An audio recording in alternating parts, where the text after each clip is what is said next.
মা তাড়াতাড়ি ভাত দাও। এই তো প্রথমে থালায় পড়ে গেল প্রত্যেকদিনের মতো গরম গরম ভাত। আজকে ভাত থেকে কিন্তু অন্যদিন একটু বেশি দেওয়া হচ্ছে।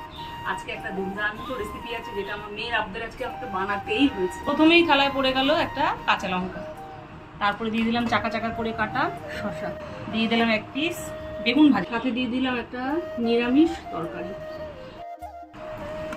দিয়ে দিলাম শুক্তো কাঁচকলা বড়ি পেঁপে আলু সব দিয়ে একটা ঘরোয়া শুক্তো করেছি, দিয়ে দিলাম মাগুর মাছের ঝোল, বাজার থেকে জ্যান্ত মাগুর মাছ এনেছিল,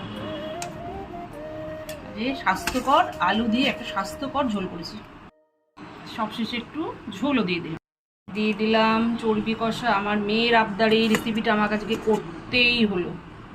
এটা স্বাস্থ্যের পক্ষে অত ভালো না, এই যে চর্বি স্বাস্থ্যের পক্ষে অত ভালো না, কিন্তু মেয়ের আবদারে একটা দিন করা যেতেই পারে। প্রথমেই পড়ে গেল ঘরোয়া শুক্তো, তারপরে পড়ে গেল মাগুর মাছের ঝোল, তারপরে হাঁসের ডিমের কারি, আর সব শেষে খাসির চর্বি কষা। মঙ্গলবার একদম দুর্দান্ত ফাটাফাটি থালি পুরো রেডি। পেয়ে যাবে মাছ ডিম চর্বি কষা, যেটা তোমার ভীষণ পছন্দের, শুক্তো বেগুন ভাজা, একটা নিরামিষ তরকারি, সাথে তো শশা আছেই। না চটপট শুরু করো।